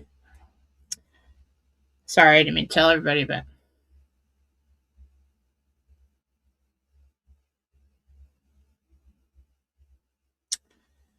Okay, Jan. Jan Strulo. My kitty Lazy, the white one with orange spots, has been hiding and I know she doesn't feel good. Can you see what's going on with her? I don't know. My head hurts and I feel like it's hard to breathe. That cat's got an infection. Needs antibiotics. Oh, she was in a fight? Make sure she doesn't have anything that's infected, like a bite or something. I just feel like the back of my head right here, and then a heaviness hurts, and then a heaviness right here, like labored breath. So you might want to have her looked at. Okay. Patriot Cat 777 monthly supporter. Kathy H here. Does my husband have a message for me? He passed away over 2 years ago. Paul H. Give me the last name.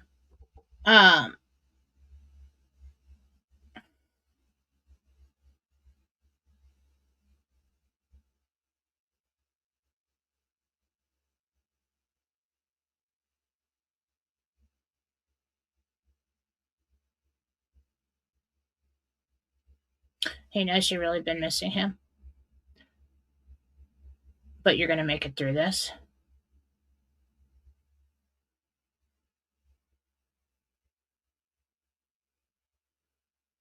like through the pain. You've gotten to a good place, but be gentle on yourself, he's saying.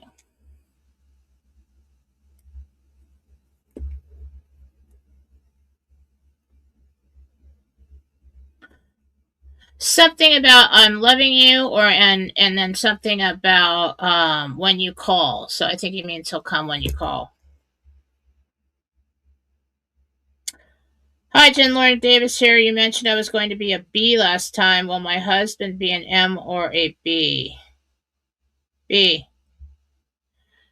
Barb R12. Well, I guess you and your husband are both the same thing because you're married. But I don't know if you're talking about a separate appointment he's having, but I'm getting that's what I thought, and so I got to be with that too. Just barely. Barb R112. Hi, Jen. Barb Reese here. I met Carlos at my complex a few months ago and felt a very strong connection, like our souls knew each other. Is there a soul connection, and will this relationship go anywhere? All right, Barb.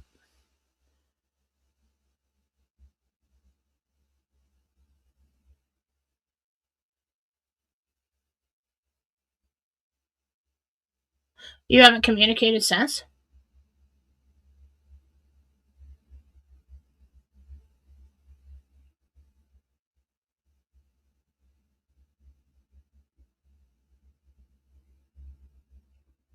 That's not right. What are you saying? What's going on with Carlos? I'm getting this back and forth and a distance in between. I don't know if Carlos is like in it to win it, okay? Ask more questions. Now, you don't just come up to somebody in the very beginning and tell them that, you want to be committed and get married and all that stuff. Don't be weird. But listen. If you talk to him or when you talk to him, listen. Ask him open-ended questions about relationships and what he sees for himself in the future, and you'll be able to figure it out. I feel like he might want to be single. About the connection, I mean, I do think you know him from another life, but that doesn't mean that you're supposed to be together. We come across people all the time that are part of our soul clique. Skogrus 69. Hi, Jen. Sean Whitman here. I had a vision around 10 years ago. My mom was filled with blue neon light, and I started saying, "Thank you, Jesus." It just came out of me. He said, "You are healed in the name of God."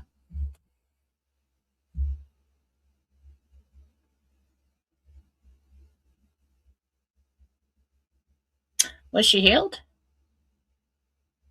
Sounds like you witnessed something. Either that or it's coming.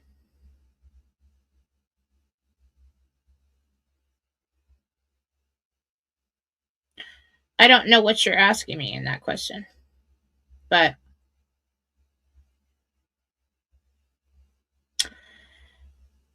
in the name of God.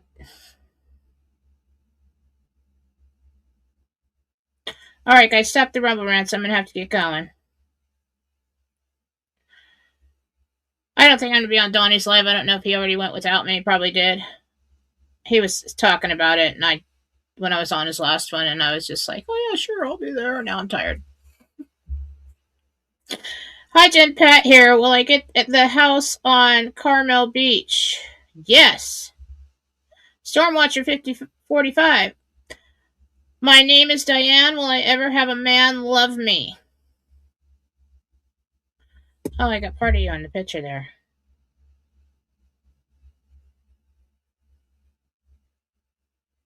Yeah.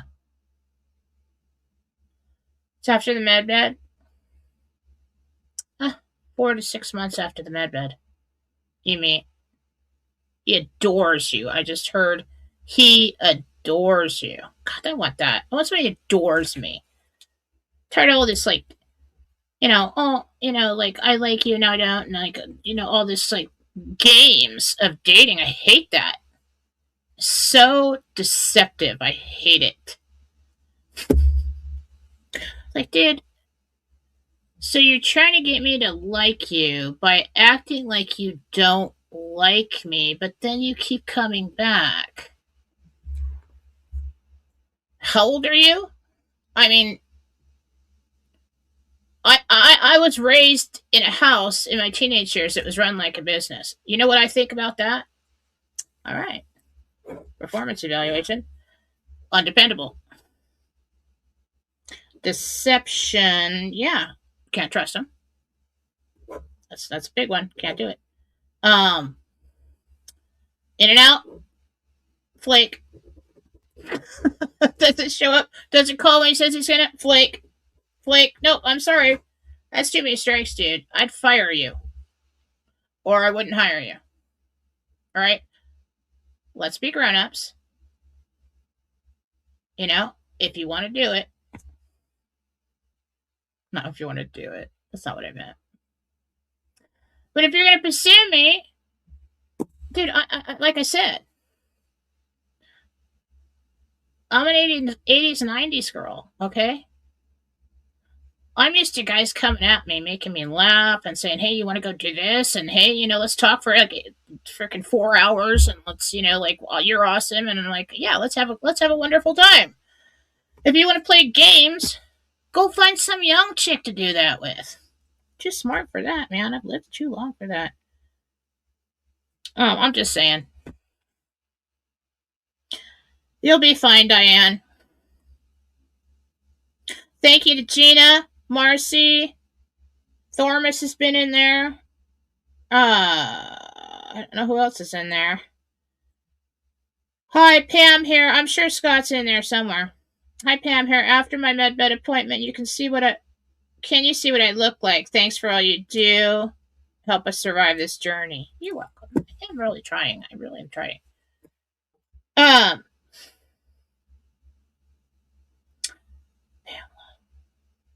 Medbed.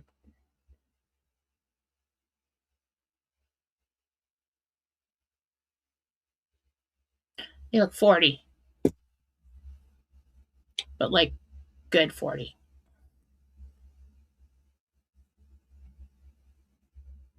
Give or take. That's a take. Maybe late 30s.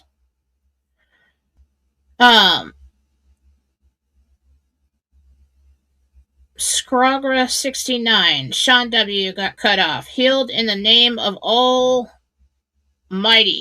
Well, God. I tried moving and nothing happened. Since. Was that him or what happened?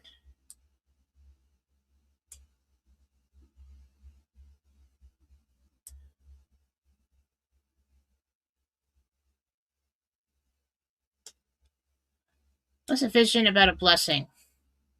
A blessing that's coming.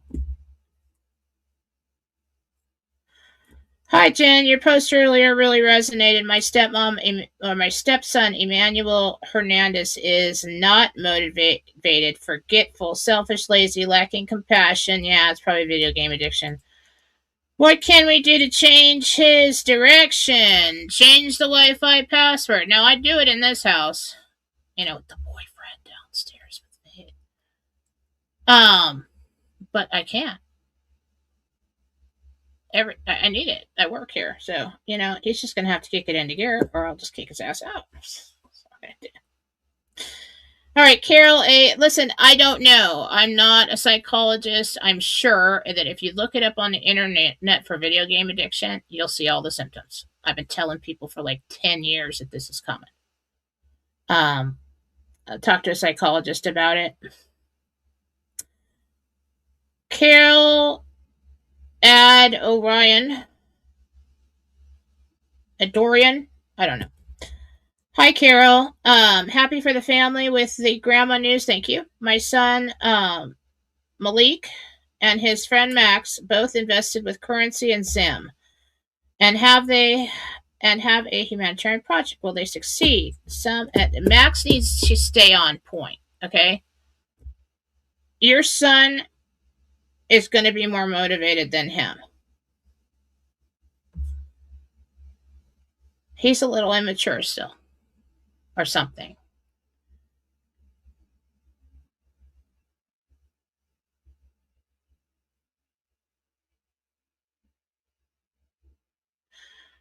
Jen, Ernest Hemingway's house was in Key West by Cuba, closest distance to the USA. I'm not sure. You know what? We're in Cuba right now, I swear to God.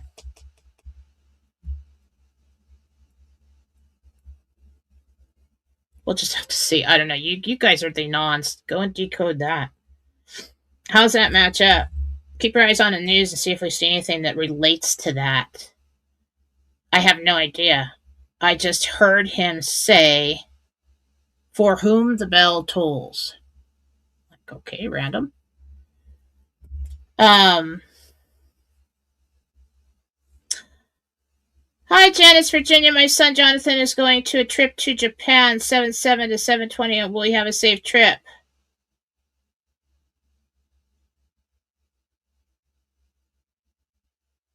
Yes. I was trying to tune into it, and Gabriel just said, yes, he'll be fine. You don't have to worry. Do not stay up all night and worry. He will be fine.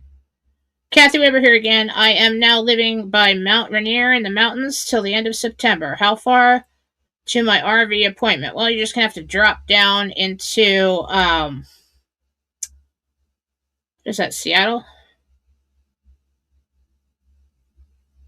I see you going west. It's not far. Hi, Jen. Do I go to my appointment alone or with somebody? Tiffany. Alone. I'm going to go alone. Of course, I'm kind of brave sometimes, but I've had a lot of practice doing things alone, so I don't really care. Yeah, you're going to go alone, woman. This is what I'm going to do because I'm worried about getting too, excited and, fainting or something. This is what I do when something's too emotional and I have to get something done. Like, it's too scary, too sad, too happy, too whatever, too exciting, whatever. I just click over into autopilot. All right, this is what we're doing. I have no emotion about this at all. We're going to get in there. We're going to get it done. We're going to pay attention. We're going to check all the boxes and sign, and we're going to walk out of there. And then later on, when I'm home and safe, and it's okay to faint, I'll faint then. Okay? Do that. It's kind of, I do that. I do that automatically. It's kind of like somebody who just kicks into gear in emergency situations. I do that. Hi, Jen. Do you still, I guess, see us before the 4th of July? I'm hoping so. I'm hoping it didn't delay things. We just got to get 4B done. But I always saw 4B be given. I mean, it's getting pretty close. It's getting pretty close. I mean, it may have to happen right after the 4th of July. Why?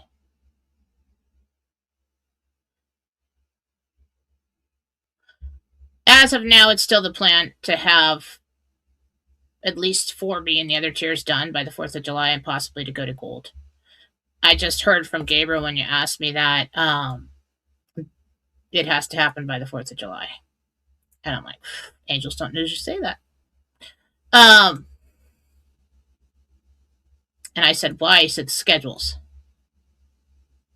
Schedules. As of now. Unless they change their mind and change the schedules or something. But as of now, yeah. Clutch.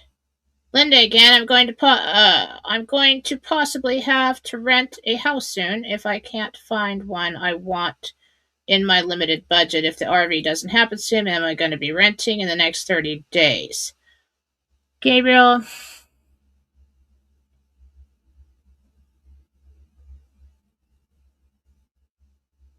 Yeah, look for a rental. Just because of your timeline, even if you had the money in hand, you're not going to be able to buy something fast enough. Kelly Fontana, hi Jen. 5 summers ago, I went to Omaha, the beach, and left my job. I have plans for Omaha on the 4th and just got invited to the same beach. Do you see me leaving my job in the end of July? Actually, yes. I do. You know what?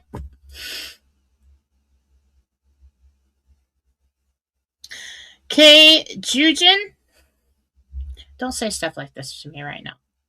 Okay?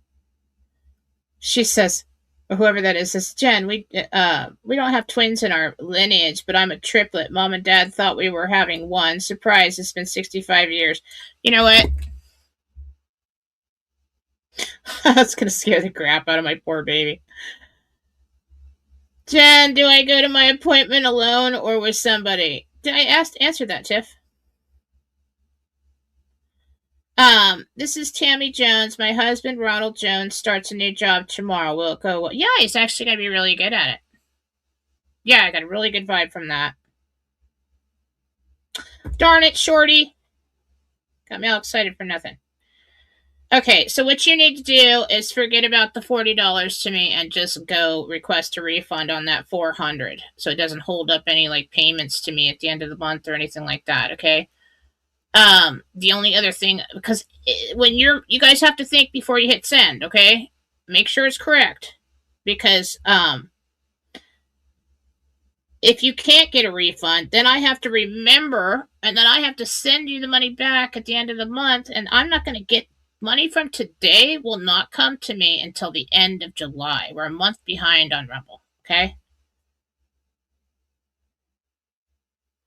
That's why you guys see me, like, some people say, well, why are you throwing up a sale? I just saw you get all this money on Rumble. No, it's coming after the end of July, okay? They hold it.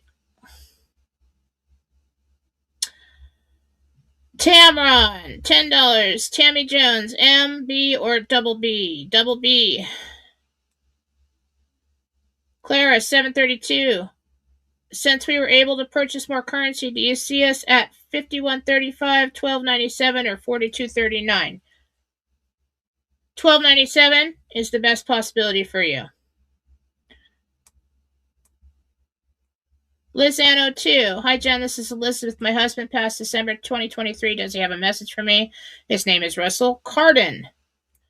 Russell Cardin, come forward.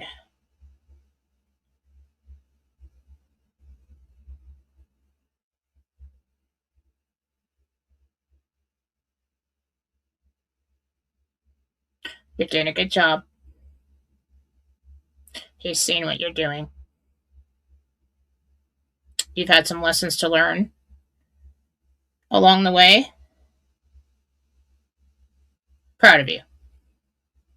Proud of you. Love you and blowing kisses. Hi, Trash Panda. Hey, Grammy Jen, will I be a B or big B? Or triple BBB? I need fundage if I'm going to bring sexy back. Okay. Triple. I heard triple. Jason Lloyd, 25. My father, Bud Lloyd, passed away in 2012. Does he have a message? Bud Lloyd for Jason.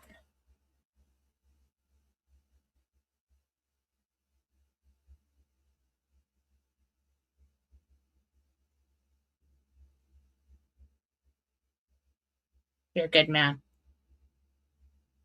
We're all proud of you over here. There's nothing you need to do to change yourself. Don't listen to anyone. You're doing a good job. This guy's a hard ass. I know it. I can feel it. Like he's keeping up on what you're doing or what's been going on since. There's some controlling people in your life who are trying to tell you who to be. Yeah, he's proud of you. Aloha, go golf girl. Always wanted to be a mom, now 64, but plan to ask for those body parts back at the medbed appointment. Do you think that with my new younger body I will actually have a baby? I have gotten, and let me ask again. I keep getting a yes, that is possible. They recommend that after you go through this transition that you let the hormones surge through the body, you let the transitions take place, give your hormones about a year to get regular. So it's probably going to be like when a girl starts her cycles for the first time, it takes a year or two for her to get regular. Okay, that you might go through that again. I don't know if it's puberty, but it's going to be interesting. Hi, Jen. Laura here again. Did you guys stop the Rebel Rants or? Hi, Laura here again. I meant to give you $40, not forehand. I'm sorry. I know. Just try to just go and see if you can like refund the whole thing. I don't care about the $40. You could just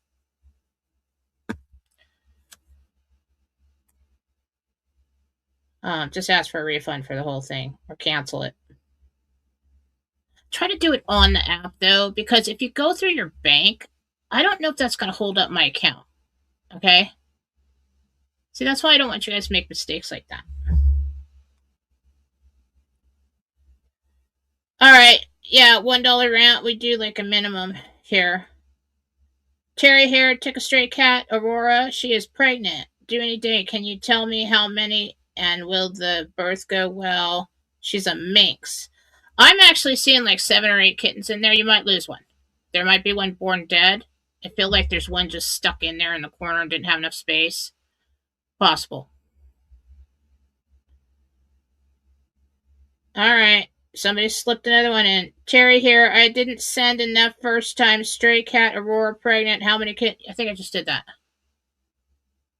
Oh, the one. Okay, you're fine. You're fine, hon. I just try to do that so I don't have like 100,000 of them due. Joe, hi Joe. I need a break from this trip. Any message from Shirley Nichols for me? Sure.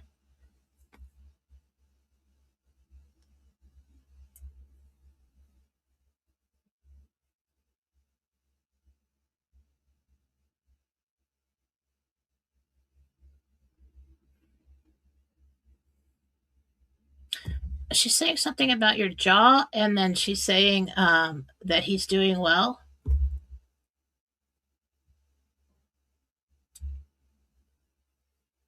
That they've been watching while you're there.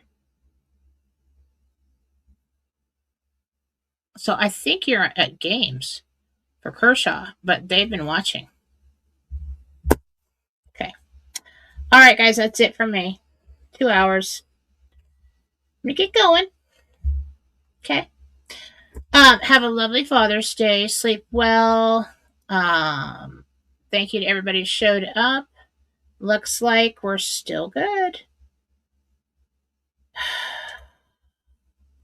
I don't know. I don't like it when Jesus gives me that quick of a timeline, but hey, let's just go with it. Might as well. I'm not doubting anything. Let's do it. B, thank you, God. Notifications tonight. Best possibility. Let's do that. Let's take the highest road, the best possibility. B, thank you, God. Okay? All right. Love you all. Have a wonderful evening. I will see you Tuesday night.